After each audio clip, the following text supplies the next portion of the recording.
నమస్కారం. మనసులో ఒకేసారి 1000 ఆలోచనలు, దేనిమీద దృష్టి పెట్టాలో తెలియని ఒక రకమైన గందరగోళం.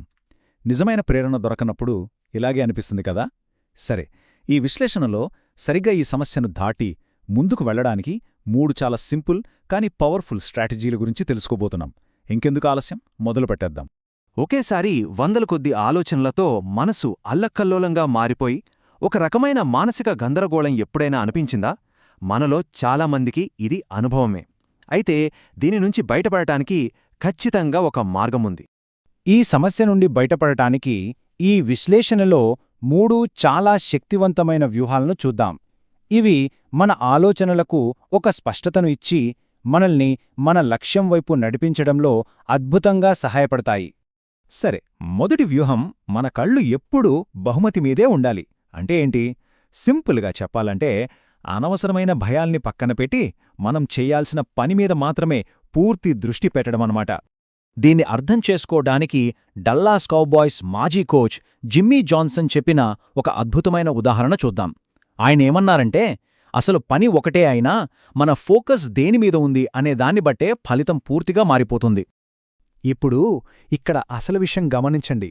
ఆ చెక్క పలక నేలమీద ఉన్నప్పుడు మన ఫోకస్ అంతా దానిమీదే ఉంటుంది. చాలా తేలిగ్గా నడిచేస్తాం. కానీ అదే పలకను 10 అంతస్తుల పైకి తీసుకెళ్లగానే మన దృష్టి మొత్తం అయ్యో కింద పడిపోతామేమో అనే భయం మీదికి వెళ్ళిపోతుంది. పని అదే, కాని మన దృష్టి మారింది. జిమ్మీ జాన్సన్ తన టీంకి కూడా ఇదే చెప్పారు. ఓడిపోతామనే భయం వదిలేసి ప్రతి ప్లే మీద, ప్రతి ఒక్క ఆట మీద మాత్రమే దృష్టి పెట్టమని. వాళ్లు సరిగ్గా అదే చేశారు. అద్భుతంగా ఆడి సూపర్ బౌల్ గెలిచారు. దీన్ని బట్టి అర్థం చేసుకోవాల్సిందేంటంటే, మన ఫోకస్ను సరియైన చోట పెట్టడం ఎంత పవర్ఫుల్లో. ఓకే, ఇక రెండవ సూత్రానికి వద్దాం. ఇది వ్యూహాత్మక తయారీ గురించి చెబుతుంది. అంటే అసలైన యుద్ధానికి వెళ్లే ముందే ప్రశాంతంగా ఉన్నప్పుడు కఠినమైన శిక్షణ తీసుకోవడం ఎంత ముఖ్యమో చూద్దాం. యుఎస్ నేవీ సీల్స్కి చెందిన ఈ పవర్ఫుల్ మాట దీనికి పర్ఫెక్ట్ ఉదాహరణ. శాంతి సమయంలో ఎంత చెమటోడిస్తే యుద్ధంలో అంత తక్కువ రక్తం చిందించాల్సొస్తుంది. అంటే ప్రాక్టీస్ ఎంత కఠినంగా ఉంటే అసలైన పరిస్థితి అంత తేలిగ్గా ఉంటుందన్నమాట. ఈ సూత్రాన్ని ఒక చిన్న లిటిల్ లీగ్ బేస్బాల్ కథతో ఇంకా బాగా అర్థం చేసుకోవచ్చు. ఆ కుర్రాళ్ళకి చాలా వేగంగా బంతులు వేసే బౌలర్లను ఎదుర్కోవడం అంటే భయం. అప్పుడు వాళ్ళ కోచ్ ఒక ఐడియా వేశారు. బేస్బాల్ కంటే చాలా చిన్నగా ఇంకా వేగంగా వెళ్లే ప్లాస్టిక్ గోల్ఫ్ బాల్స్తో ప్రాక్టీస్ చేయించారు. ఇక దాని ఫలితం, అసలు మ్యాచ్కి వెళ్ళాక ఆ బేస్బాల్ వాళ్ళకి పెద్ద తెల్ల బెలూన్లా స్లో మోషన్లో వస్తున్నట్టనిపించింది. సో ఇక్కడ మనం నేర్చుకోవాల్సిన కీలకమైన విషయం ఒకటే. మనం ఎదుర్కోబోయే అసలు సవాలు కన్నా కఠినమైన దానికి ప్రాక్టీస్ చేస్తే ఆ అసలు సవాలు మనకు చాలా సరదాగా అనిపిస్తుంది. లెజెండరీ బాక్సర్ మహమ్మద్ అలీ కూడా ఇదే సూత్రాన్ని ఫాలో అయ్యారు. ఆయన ఎప్పుడూ తన అసలు ప్రత్యర్థుల కంటే ఏదో ఒక విషయంలో బెటర్గా, బలంగా ఉన్న స్పారింగ్ పార్ట్నర్స్తోనే ప్రాక్టీస్ చేసేవారు. దీనివల్ల ప్రతి ఫైట్కి ఆయన మానసికంగా, శారీరకంగా ఓవర్ ప్రిపేర్డ్గా ఉండేవారు. ఇక మూడోది, చివరి సూత్రం.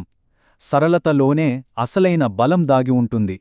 మన పనులను, మన ఆలోచనలను ఎంత సింపుల్గా మార్చుకుంటే అంత బలంగా మారతాం. Great football coach Vince Lombardi అన్నట్టు, మనసు గందరగోళంగా ఉన్నప్పుడు దూకుడుగా ఉండటం అసాధ్యం. మన ఆలోచనల్లో స్పష్టత ఉన్నప్పుడే మనం శక్తివంతంగా పనిచేయగలం. ఈ సింప్లిసిటీ పవర్ని జిమ్ కోల్బే అనే ఒక వ్యక్తి పొలిటికల్ క్యాంపెయిన్ కథలో చాలా స్పష్టంగా చూడొచ్చు. ఆ ఎన్నికల్లో జిమ్ కోల్బే గెలిచే అవకాశం ఊహించండి కేవలం 3% మాత్రమే అని సర్వేలు చెప్పాయి. ఎందుకంటే ఆయన పోటీ పడుతున్నది అప్పటికే అధికారంలో ఉన్న చాలా పవర్ఫుల్ లీడర్తో. ఎంత పెద్ద సవాలో కదా. ఇక్కడ ఈ 2 వ్యూహాల మధ్య తేడా చూడండి. ఒకవైపు ప్రత్యర్థి దాదాపు 15 వేర్వేరు టాపిక్స్ మీద రకరకాల యాడ్స్ ఇస్తూ జనాల్ని కన్ఫ్యూజ్ చేశారు. కానీ మరోవైపు కోల్బే టీం కేవలం ఒకే ఒక్క సింపుల్, పవర్ఫుల్ మెసేజ్ని ఎంచుకుంది. అదే యాడ్ని పదే పదే చూపించారు. ఈ సింపుల్ అప్రోచ్, ఈ క్లారిటీ వాళ్లకి ఎవరూ ఊహించని విజయాన్ని తెచ్చిపెట్టింది. ఈ కథ నుంచి మనం నేర్చుకోవాల్సిన గొప్ప పాఠం ఇదే. విషయాన్ని ఎంత సరళంగా, స్పష్టంగా ఉంచితే అది అంత బలంగా మారుతుంది. కాంప్లెక్సిటీ గందరగోళానికి దారితీస్తుంది, కానీ సింప్లిసిటీ అపారమైన శక్తిని ఇస్తుంది. సరే, ఈరోజు మనం నేర్చుకున్న ఈ 3 ముఖ్యమైన వ్యూహాలను ఒక్కసారి గుర్తు చేసుకుందాం. 1. మన కళ్ళు ఎప్పుడూ బహుమతి మీదే ఉండాలి, అంటే పనిమీద ఫోకస్, భయం మీద కాదు. 2. శాంతి సమయంలోనే చెమటోడ్చాలి, అంటే అసలు సవాల్ కన్నా కఠినమైన దానికి ప్రిపేర్ అవ్వాలి. ఇక 3.